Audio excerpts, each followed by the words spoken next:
एक जाटनी अपने खेत में गोबर के उपले बना रही थी और साथ ही मुंह में तिल चबा रही थी। तभी वहां से राजा का बिगड़ा हुआ कुंवर गुजरा।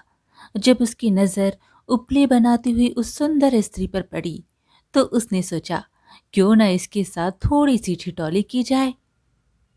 इस सोच के साथ वह उसके करीब पहुंचा और उस जाटनी से बोला, तिल थापड़ी गोबर चापड़ी, ई गांव को के नाव, अर्थात तिल बनाने वाली और गोबर चबाने वाली इस गांव का क्या नाम है। जाट की लड़की भी बड़ी ही तेज तर्रार थी। उसने भी राजकुमार को उसी ढंग से उत्तर दिया, सेल चढ़िया घोड़ा फरका बढ़िया, इस गांव को नाम बुलेली है।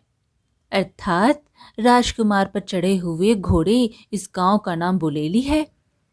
जाटने के हाजिर जवाब और उसके नहले पर दहले वाले जवाब को सुनकर कुंवर के तन बदन में आग लग गई। वह ठहरा राजा का पुत्र और वह मामूली सी जमींदार की लड़की। गुस्से से लाल पीला होता हुआ कुंवर जाटनी से बोला, तेरी इतनी हिम्मत कि तू राजा के बेटे को उल्टा जवाब दे। मैं तेरे साथ ऐसी कहानी करूंगा कि तू सदा याद रखेगी कि तेरा पाला किससे पड़ा था। मैं तुझसे विवाह करूंगा और चौथे फेरे में ही तुझे छोड़ दूंगा। ना तो तू ब्याही रहेगी ना कुंवारी। इतनी बात कहकर कुंवर वहां से जाने लगा। अब जाटनी उसे ऐसे कैसे जाने देती। उसने कहा, रुक राजा की घमंडी औलाद, अब मेरी भी बात सुनता जा। तू बड़ा राजकुमार बना फिरता है ना। अगर तेरे ही सगे बेटे से तेरा काला मुंह करवा कर, तुझे 7 जूते मरवा कर तेरे इस घमंड को चूर चूर ना किया तो मैं भी असल जाट की औलाद नहीं। जाटने की बात सुनकर कुंवर चुपचाप बिना कुछ बोले वहां से चला गया। राजमहल लौटकर उसने खाना पीना छोड़ दिया और अनशन करने लगा। इकलौते बेटे के अचानक बदले इस व्यवहार से राजा और रानी बहुत परेशान हुए। उन्हें समझ नहीं आ रहा था कि क्यों कुंवर ने अचानक खाना पीना छोड़ दिया। जब भी वे उससे इन सब की वजह जानना चाहते तो वह हर बार बात को टाल देता। राजा इसी सोच में परेशान बैठा था। तब रानी ने उसे कहा, महाराज, नया खून है, अभी अभी जवानी में पैर रखा है। क्या पता कुछ ऐसा हो गया हो जिसे वह अपने माँ बाप के साथ नहीं बताना चाहता हो। राजा बोला, तो फिर क्या करना चाहिए। रानी बोली, महाराज, आप उसके जिगरी दोस्त को बुला लो और उसे कुंवर के पास भेजो। उसके आगे कुंवर जरूर अपने मन की बात कहेगा। राजा को रानी की बात उचित लगी। अगले दिन जैसा रानी ने कहा था, राजा ने वैसा ही किया और कुंवर के खास मित्र को बुलवाकर उसे अपने बेटे की हालत से अवगत करवाते हुए उसके पास भेजा। कुंवर के जिगरी ने जब उसके पास जाकर उसकी इस व्यथा का कारण पूछा तो अंदर ही अंदर घुले रहे कुंवर ने उसके आगे सब उगल दिया। जाट की लड़की के साथ हुई पूरी घटना कुंवर अपने जिगरी दोस्त के सामने कह सुनाता है और कहता है कि उस मामूली सी जमींदार की लड़की को मैं चुनौती तो दे आया कि मैं उसे बीच विवाह में चौथे फेरे में छोड़ दूंगा, पर मेरी अब यह समझ में नहीं आ रहा कि चुनौती पूरी कैसी होगी। अपने कुंवर मित्र की बात सुनकर उसका जिगरी दोस्त हंसता हुआ बोला, अरे मित्र, इतनी छोटी सी बात के लिए तुम खाना छोड़कर अनशन पर बैठे हो।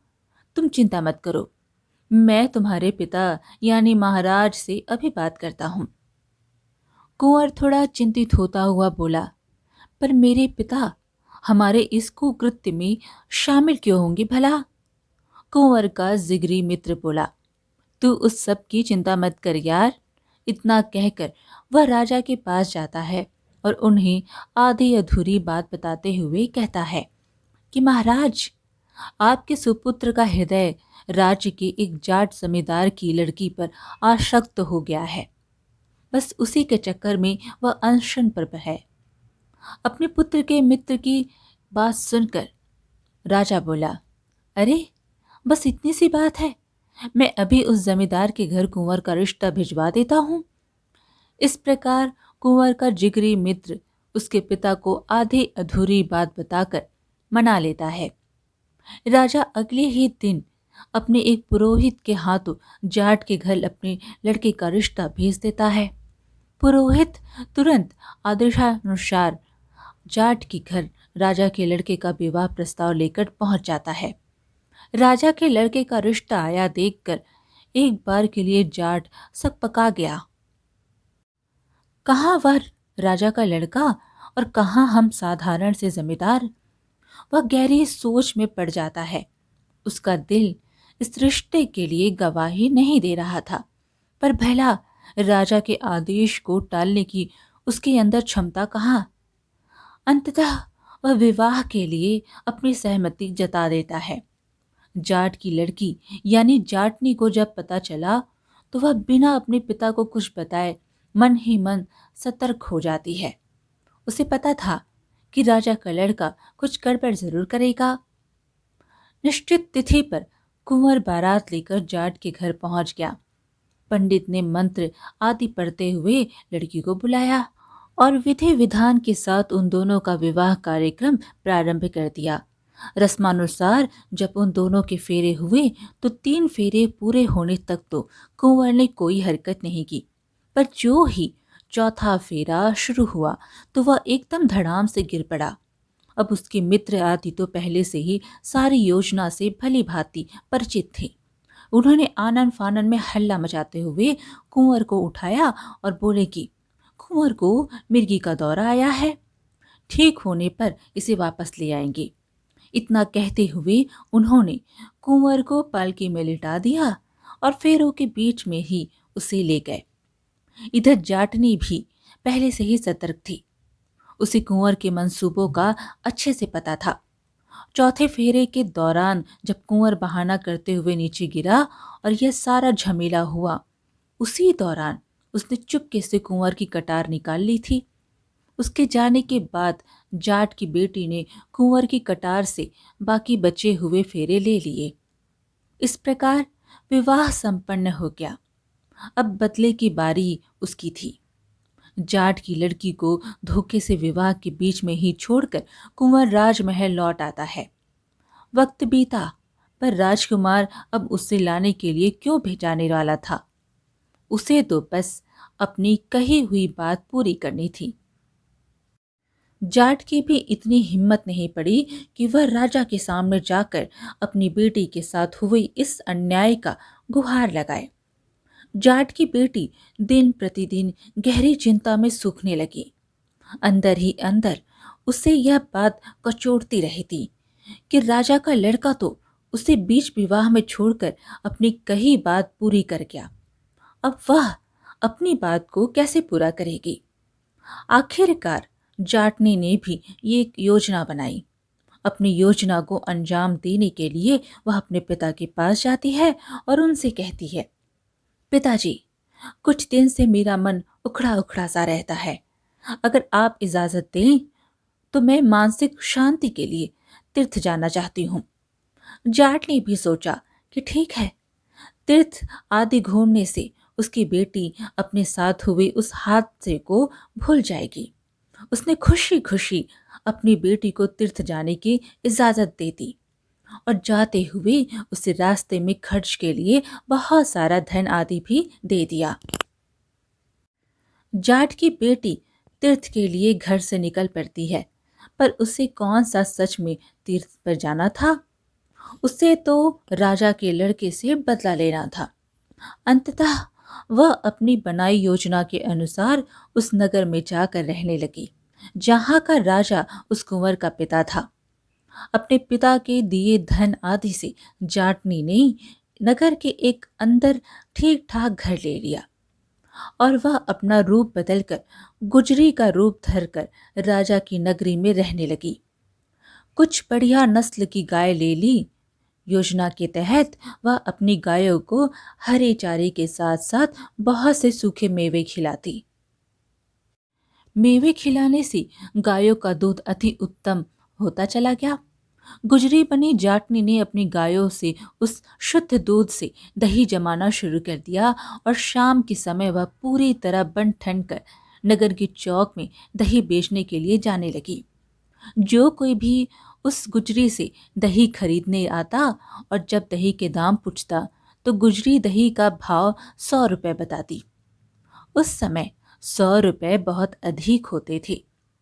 एक दिन कुंवर का दोस्त जब चौराहे से गुजरा तो उसने भी गुजरी बनी जाटनी से दही का भाव पूछा। 100 रुपए बताने पर उसने सोचा, अवश्य ही कोई खास प्रकार का दही होगा, इसलिए इसका मूल्य इतना अधिक है।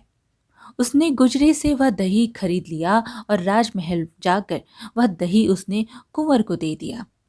राजकुमार ने जब वह दही खा स्वाद चखा तो उसकी तबीयत भड़क उठी। एक कुंवर होते हुए भी उसने ऐसा स्वादिष्ट दही कभी नहीं खाया था। दही के स्वाद से अभिभूत होकर जब उसने अपने मित्र से अत्यधिक स्वादिष्ट दही का राज पूछा तो उसके दोस्त ने उसके आगे पूरी बात कह सुनाई। कुंवर ने सोचा, जिसका दही इतना स्वादिष्ट है वह स्वयं कैसी होगी। ऐसा सोचकर वह अगले दिन खुद गुजरी के पास जाने का विचार करता है। गुजरी आम दिनों की ही तरह नगर के चौक पर खड़ी अपना दही बेच रही थी। तभी राजकुमार उस गुजरी के पास आता है और उसे दही देने को कहता है। वह यह बिल्कुल भी नहीं पहचान सका कि वह गुजरी और कोई नहीं बल्कि वही जाटनी है जिसे उसने विवाह के बीच में ही छोड़ दिया था। राजा का लड़का गुजरी के रूप और सौंदर्य पर आसक्त हो जाता है। गुजरी यानी जाटनी की तो शुरू से ही यह योजना थी कि वह किसी प्रकार राजा के लड़के को अपने जाल में फंसा सके। अब कुंवर हर रोज गुजरी के पास दही के बहाने आने लगा। एक दिन गुजरी ने उसे अपने डेरे में आमंत्रित किया। दोनों का प्यार परवाना चढ़ा और वे एकांत में बने गुजरी के डेरे में मिलने लगे। इस प्रकार गुजरी यानी जाटनी गर्भ धारण कर लेती है। अगली बार जब कुंवर उसके पास आया तो वह कुंवर से अपने घर जाने की इजाजत लेते हुए कहती है, अब मुझे मेरे घर जाना पड़ेगा। मुझे यहाँ आए हुए बहुत दिन हो गए हैं। घर वाले चिंता में होंगे। कुंवर गुजरी को रोकने की बहुत चेष्टा करता है पर वह नहीं मानती। अंततः गुजरी कुंवर को जल्दी ही दोबारा मिलने का आश्वासन देती है। उसकी बात से सहमत होकर कुंवर उसे निशाने के तौर पर अपनी अंगूठी निकालकर देते हुए कहता है, अब की बार जब तुम हमारे राज्य में आओ तो तुम्हें कहीं बाहर ठहरने की आवश्यकता नहीं। तुम पहरेदारों को मेरी यह अंगूठी दिखाकर सीधे राजमहल चली आना। राजकुमार की अंगूठी लेकर जाटनी फिर से अपने गांव अपने पिता के पास लौट जाती है। तय समय पर जाटनी ने एक बड़े ही स्वस्थ और तेजस्वी पुत्र को जन्म दिया। पुत्र के जन्म पर उसने अपने पिता को भी अपनी सारी योजना बता दी। समय अपनी गति के साथ बीतने लगा। जाटनी अपने पुत्र के खान पान का विशेष ध्यान देती, जिससे वह दिन दोगुनी और रात चौगुनी गति से बढ़ने लगा। जाटनी से पैदा हुआ वह तेजस्वी लड़का अपनी उम्र के सभी लड़कों से होशियार और बलवान था। खेल खेल में वह अपने साथ खेलने वाले दूसरे लड़कों को पीट दिया करता था। ऐसे ही एक दिन जब वह खेल रहा था तो उसने एक ब्राह्मण के लड़के को घोड़ा बनाया और खुद उस पर सवार हो गया। घोड़े बने उस लड़के को जाटनी के लड़के ने बुरी तरह से पीट दिया। रोते चिल्लाते ब्राह्मण का लड़का जब अपने घर जाकर अपनी माँ को सारा माजरा बताता है तो उसकी माँ जल भुन उठती है। अत्यंत क्रोधित होते हुए वह जाट के घर जाती है और जाटनी को बिफर पड़ती है। जाटनी कहेंगी, ना जाने किसका लड़का लाई है, गांव के सभी लड़कों की नाक में दम किया हुआ है। मैंने आया उसको पीट दिया, मैंने आया उसे मार दिया, ना जाने किसका पाप है। गुस्से से भरी ब्राह्मणी जब यह बातें जाटनी को कह रही थी तब जाटनी का बेटा भी सारी बातें सुन लेता है। उसकी तन बदन में आग लग जाती है। ब्राह्मणी के जाने के बाद वह गुस्से से लाल पीला होता हुआ अपनी माँ के पास गया और बोला, या तो मुझे मेरे पिता का नाम बता, अन्यथा मैं तुझे मार डालूंगा। मैं भूल जाऊंगा कि तुम मेरी माँ हो। अपने बेटे के मुख से यह बात सुनकर उसकी माँ की आंखें स्वतः ही नम हो जाती है। वह कहती है, मैं तुझे तेरे पिता का नाम अवश्य बतला दूंगी, पर मेरी एक शर्त है। शर्त यह है कि तू अपने बाप का काला मुंह करके उसे 7 जूते मारेगा। अपनी माँ की बात सुनकर लड़का हैरान होते हुए बोला, पर क्यों? तब जाटनी अपने बेटे की आगे पूरी बात खोल देती है कि कैसे घमंड में चूर उसके कुंवर पिता ने अपनी बात पूरी करने के लिए उसे धोखे से बीच विवाह में ही छोड़ दिया था, और कैसे तब वह उसके पिता का घमंड तोड़ने के लिए गुजरी का वेश धारण कर उससे फिर से मिली। माँ की पूरी बात सुनकर लड़का सन्न रह गया। मुझे माफ कर देना माँ, मैंने उस ब्राह्मणी की बात सुनकर आपको गलत समझा। मैं आपसे वादा करता हूँ कि मैं आपके कहे वचनों को झूठा नहीं होने दूंगा। मैं अपने उस अहंकारी पिता का मुंह काला करके उसे 7 नहीं बल्कि 14 जूते मारूंगा, 7 आपके नाम के और 7 मेरे नाम के। अपनी माँ से यह वादा करके जाटनी का लड़का अपने पिता के नगर की तरफ चल पड़ता है। दूसरी तरफ कुंवर ने अपने पिता के निधन उपरांत राजकाज खुद संभाल लिया था। अब वह राजकुमार नहीं बल्कि संपूर्ण राज्य का राजा था। जाटनी का लड़का जब अपने पिता के नगर में पहुंचा तो उसे भी पता चल गया कि उसका पिता ही अब वहां का राजा है। लड़के ने अपने मन में दृढ़ निश्चय किया कि बेशक उसका पिता राजा हो, पर वह अपना वादा पूरा कर उसे सबक जरूर सिखाएगा।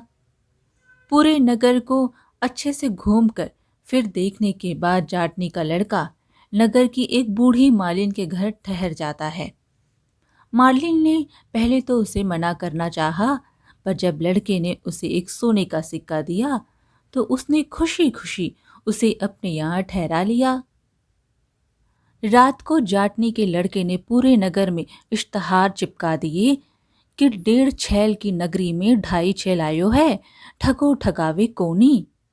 कहानी को बीच में रोककर आपको जाटनी के लड़के के इश्तहार का मतलब अच्छे से बताती हूँ। दरअसल पुराने समय में 1.5 छैल का शब्द का प्रयोग बहुत ही चालाक लोगों के लिए किया जाता था, और 2.5 छैल यानी चालाकों का भी चालाक। तो जाटनी के लड़के ने खुले शब्दों में पूरे नगर को चुनौती दी थी कि इस शहर के सारे लोग मिलकर भी सिर्फ 1.5 चालाक हैं, और अब उनमें 2.5 चालाक यानी मैं आ गया हूं। अब कोई उसे ठग नहीं सकता, क्योंकि जो खुद ठगता है उसे ठगने वाला कोई नहीं होता। राजा के कानों तक जब यह खुली चुनौती पहुंची तो उसके स्वाभिमान को बड़ी ठेस पहुंची। तमतमाते हुए राजा ने घोषणा की कि जो कोई भी इस 2.5 छैल को पकड़ेगा वह उसे बहुत बड़ा पुरस्कार मिलेगा। राजा की घोषणा नगर में फैली तो मीणा जाति के लोगों ने 2.5 छैल को पकड़ने का बीड़ा उठाया। पुराने समय में मीणा जाति के एक बहादुर और योद्धा जाति मानी जाती थी। मीणा जाति के लोग राजा के समक्ष उपस्थित हुए और बड़े आत्मविश्वास के साथ बोले, महाराज, हम उस दुष्ट 2.5 छैल को पकड़ कर दिखाएंगे। राजा ने खुशी खुशी उन्हें शुभकामनाएं दी। दूसरी तरफ 2.5 छैल यानी जाटनी का लड़का उस बूढ़ी मालिन से पूछता है, बुढ़िया माई, आज नगर में यह हल्ला कैसा है? तब बूढ़ी मालिन बोली, अरे बेटा, क्या बताऊं, नगर में कोई 2.5 छैल आया है जिसे पकड़ने का जिम्मा आज मीणा जाति के लोगों ने उठाया है। बूढ़ी मालिन की बात सुनकर शातिर मुस्कान के साथ 2.5 छैल बोला, ओ, तो यह बात है। जैसे ही रात्रि हुई मीणा लोग चौकसी के साथ नगर में निकल पड़ते हैं। दूसरी तरफ 2.5 छैल एक ज्योतिषी का रूप धारण कर मीणाओं के घर पहुंच जाता है और उनकी स्त्रियों को इकट्ठा कर उनसे कहता है, आज रात तुम्हारे घर डाकू आने वाले हैं, जिनके बदन पर सिर्फ कच्छा होगा और वे गंजे होंगे। इसलिए तुम पहले से ही ईंट और पत्थर इकट्ठी कर तैयार रहना। जब वे खुद को घर का मालिक बताते हुए अंदर घुसना चाहें तो उन पर ईंट पत्थर बरसा देना। इस तरह ज्योतिषी रूपी ढाई छह मीणाओं की स्त्रियों को बहला फुसला कर वहां से चला जाता है। फिर वह एक नाई यानी बाल काटने वाले का रूप धारण कर एक तालाब के किनारे बैठ जाता है। घूमते घूमते जब मीणा लोग तालाब की तरफ आए तो उन्होंने उससे पूछा, कौन है रे तू और इस समय यहाँ क्या कर रहा है? तब नाई रूपी ढाई छैल बोला, दरअसल आज रात ढाई छैल अपनी हजामत यानी दाढ़ी बनवाने के लिए मेरे पास आने वाला है, बस उसी के इंतजार में बैठा हूँ। नाई की बात सुनकर मीणा लोगों की आंखें चमक उठी। ढाई छैल आने वाला है? नाई से बोले, हम भी यहाँ छिपकर उसका इंतजार करेंगे। तब नाई बोला, नहीं, ऐसे तो वह तुम्हें पहचान लेगा। एक काम करता हूँ, तुम्हारे बाल काट कर तुम सबको गंजा कर देता हूँ, फिर तुम सब तालाब में घुस जाना और सिर्फ अपना सिर बाहर रखना। गंजे होने के कारण ढाई छैल तुमको देख नहीं पाएगा। जैसे ही वह आए तुम तुरंत उसे पकड़ लेना। और एक बात याद रखना, जब तुम्हें राजा से ढाई छैल को पकड़ने का इनाम मिले तो तुम मुझे मत भूल जाना। इस तरह नाई रूपी ढाई छैल मीणा लोगों को भी बेवकूफ बना देता है और वे खुशी खुशी उसके कहे अनुसार करते हैं। जब वे गंजे होकर पानी में उतरे तो ढाई छैल को उनके वस्त्रों को वहां से उठाकर चंपत हो जाता है और वे तालाब में उसका इंतजार कर रही थी। जब ढाई छैल के इंतजार में मीणा लोगों को तालाब के अंदर बैठे हुए आधी रात से भी ज्यादा गुजर गई, तब उनकी बुद्धि ने काम किया कि ओ हो ना हो वह कमबख्त नाई ही ढाई छैल था जो हम सबको बेवकूफ बना गया। वे दुखी मन से तालाब से निकलते हैं तो देखते हैं कि उनके तो वस्त्र भी गायब है। बेचारे कच्छे में ही घर की तरफ रवाना हो लिए। जैसे ही वह घर पहुंचे तो उनके स्वागत में पहले से ही तैयार उनकी स्त्रियां ईंट और पत्थरों से अपने पतियों का स्वागत करती हैं। वे चिल्लाते रहे कि वे उनके पति हैं, पर वे नहीं रुकी। जब सवेरा हुआ तो उन्होंने अपने पतियों को पहचाना और उन्हें घरों के अंदर लेकर गई। राजा को जब यह पूरा वाक्य मालूम हुआ तो वह खिसिया कर रह गया। उसने विचार किया कि हाँ, दम तो है इस ढाई छैल में। जिन्होंने उसे पकड़ने का बीड़ा उठाया था उसने उल्टा उन्हीं ही धूल चटा दी। ढाई छैल की बुद्धि को देखते हुए राजा इनाम की रकम को दुगना कर देता है। दुगने इनाम के चक्कर में नगर का कोतवाल राजा के सम्मुख पेश होता है और कहता है, महाराज, मुझे भी मौका दीजिए, मैं उस कमीने ढाई छैल को आपके कदमों में लाकर डाल दूंगा। राजा ने कोतवाल को भी शुभकामनाएं दी। जाटने का लड़का यानी ढाई छैल फिर से बातों बातों में बूढ़ी मालिन से पता कर लेता है कि आज नगर के कोतवाल ने उसे पकड़ने का बीड़ा उठाया था। उधर शाम होते ही कोतवाल गश्त के लिए निकल पड़ता है और इधर जाटनी का लड़का एक बूढ़ी स्त्री का रूप बनाकर फटे पुराने कपड़े पहनकर नगर के चौक में बैठकर दाना दलने लग जाता है। कोतवाल वहां से गुजरा तो बूढ़ी स्त्री को देखकर बोला, अरे बुढ़िया, इस वक्त तू यहाँ क्या कर रही है? बुढ़िया बने ढाई छैल ने हकलाते हुए बूढ़ी स्त्री की तरह ही जवाब दिया। वह बोला, क्या बताऊं हुजूर, ढाई छैल आया था और अपने घोड़े के लिए दाने दिलवाने का काम सौंप गया। बस उसी के काम में लगी हूं, वह आता ही होगा। बुढ़िया की बात सुनकर नगर का कोतवाल खुशी से चहक उठा। वह बोला, अरे बुढ़िया, तुम हटो यहाँ से और अपनी यह वस्त्र मुझे दे दो। इस प्रकार नगर का कोतवाल बुढ़िया के वस्त्र पहनकर नगर के चौक में दाना दलने लगा। बुढ़िया रूपी ढाई छैल कोतवाल के कपड़े लेकर वहां से चंपत हो जाता है और कोतवाल पूरी रात नगर चौराहे में बैठा दाना दलता रहा। जब दिन निकलना शुरू हुआ तब आते जाते लोग कोतवाल के ऊपर हंसते हैं कि आज कोतवाल को क्या हो गया जो इस वेश में नगर चौराहे पर बैठा दाना पीस रहा है। लोगों को खुद पर हंसते देख कोतवाल ने तुरंत वह सारा ताम झाम फेंक दिया और माथा पकड़कर बैठ गया। साला वह ढाई छैल बुढ़िया का रूप बनाकर मेरे साथ भी खेल कर गया। राजा को जब इस सारे घटनाक्रम का पता चला तो वह भी दांत पीस कर रह गया। जाटनी के लड़के ने राजा की नाक में दम किया हुआ था। इन सारी घटनाओं के बाद पूरे नगर में ढाई छैल का भय इस कदर हो चुका था कि अब कोई भी नगरवासी उसे पकड़ने के लिए आगे नहीं आ रहा था। लोगों को यह बात जच गई थी कि अगर ढाई छैल को पकड़ने गए तो उल्टा हमें ही लेने के देने पड़ जाएंगे। राजा भी उससे अत्यंत परेशान था। अंततः राजा ने उसे पकड़ने वाले को आधा राज्य देने की घोषणा की। आधे राज्य के लालच में इस बार फौजदार हिम्मत करके आगे आया। बड़े ही विश्वास के साथ उसने राजा से कहा, होगा महाराज, वह ढाई छैल, पर अब तक उसका पाला मुझसे नहीं पड़ा। कल सुबह वह आपके कदमों में होगा। राजा ने बुझे हुए मन से फौजदार को भी शुभकामनाएं दी। इधर जाटनी के लड़के यानी ढाई छैल ने बातों बातों में फिर से बूढ़ी मालिन के आगे वही बात छेड़ दी। बूढ़ी माई, अब की बार किसने ढाई छैल को पकड़ने का बीड़ा उठाया है? तब बूढ़ी मालिन दबी हुई आवाज में कहती है, बेटा, अब की बार फौजदार ने उस ढाई छैल को पकड़ने की ठानी है। क्यों रे माई, कौन कौन है इस फौजदार के परिवार में?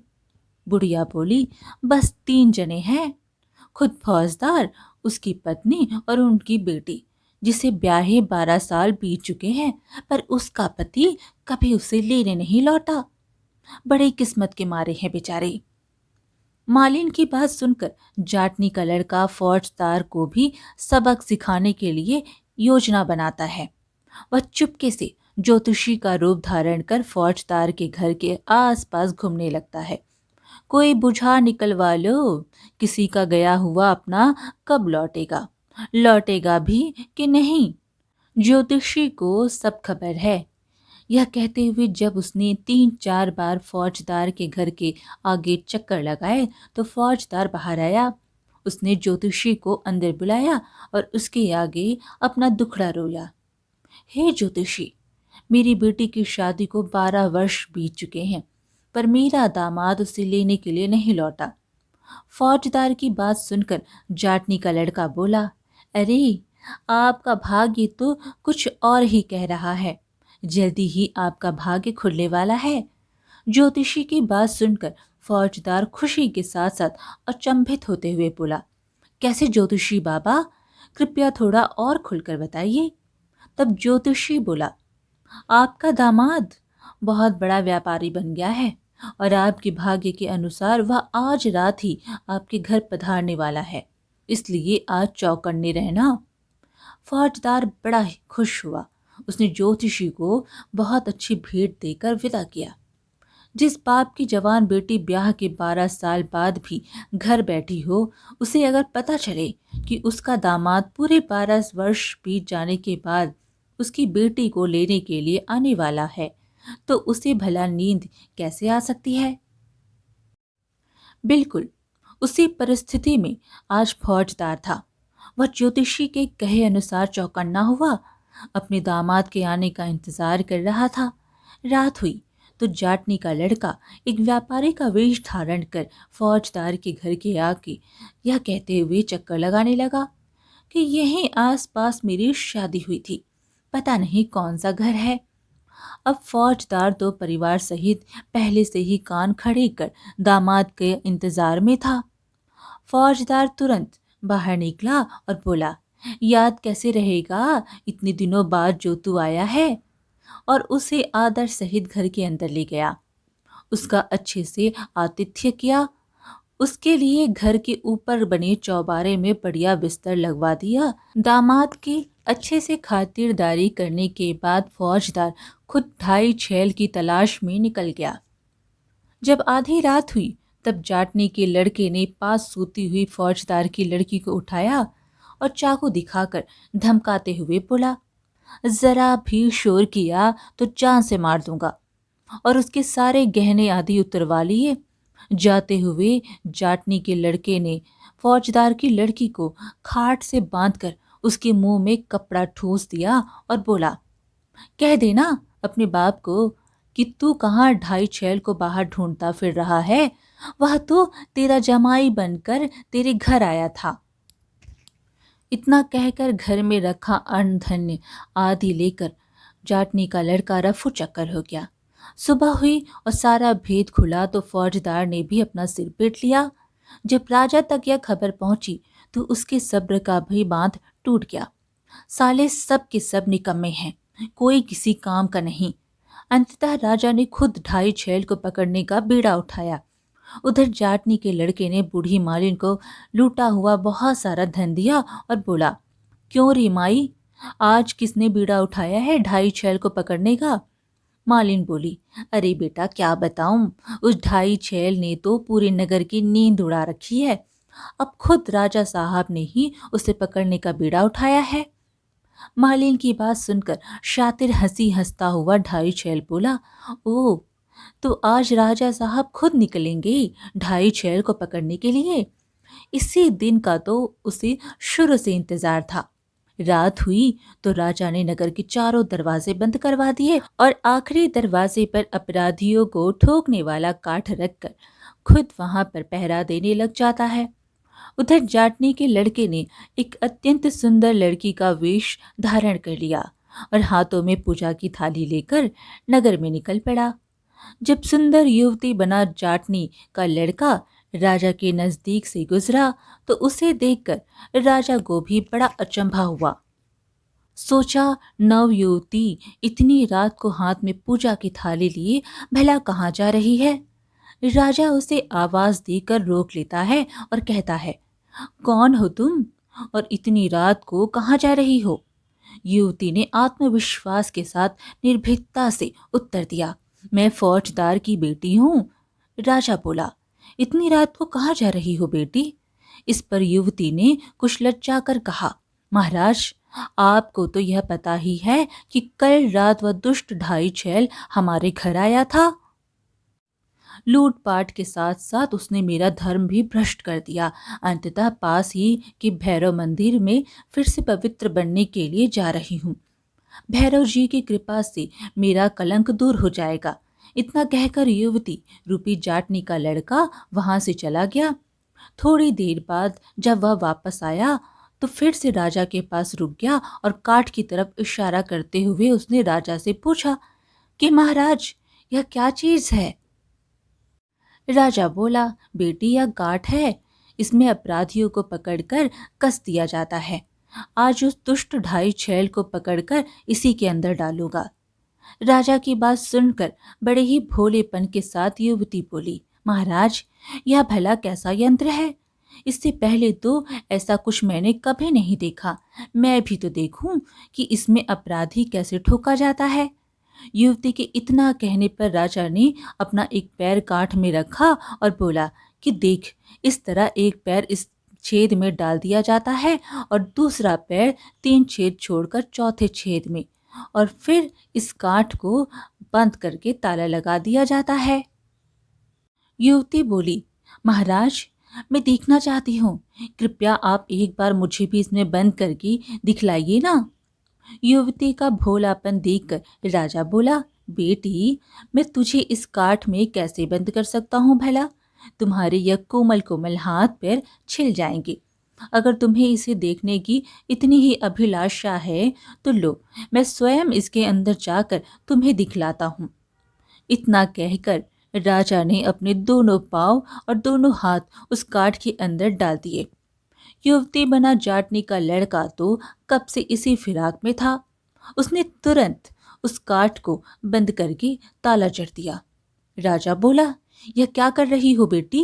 अब मुझे निकालो इसके बाहर, खोल दो इस ताले को। तब जाटनी का लड़का बोला, मैं तेरी कोई बेटी नहीं हूँ, मैं तो तेरा फूफा ढाई छैल हूँ। यह सुनकर राजा की आंखें फटी की फटी रह जाती है। जाटनी के लड़के ने अपनी जेब से कालिख निकालकर राजा के मुंह पर मल दी और 7 जूते मारते हुए बोला, यह मेरी माँ के नाम के। और फिर एक बार फिर से एक के बाद एक करके 7 जूते दोबारा राजा को जड़ दिए और बोला, यह मेरे नाम के।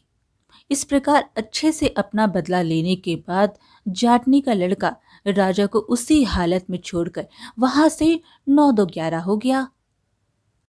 बेचारे राजा की बड़ी दुर्दशा हुई। सुबह हुई तो लोगों ने उन्हें काट में से निकाला। अब तक राजा भी 2.5 छैल का कायल हो चुका था।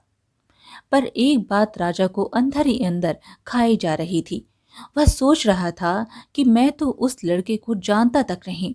फिर उसने जूते मारते हुए यह क्यों कहा कि 7 मेरी माँ के नाम के और 7 मेरे नाम के। अगले दिन राजा ने पूरे नगर में घोषणा करवा दी कि 2.5 छैल के सभी गुनाह माफ है। वह दरबार में हाजिर हो। राजा साहब उसे भरपूर इनाम से नवाजने के लिए बेकरार हैं।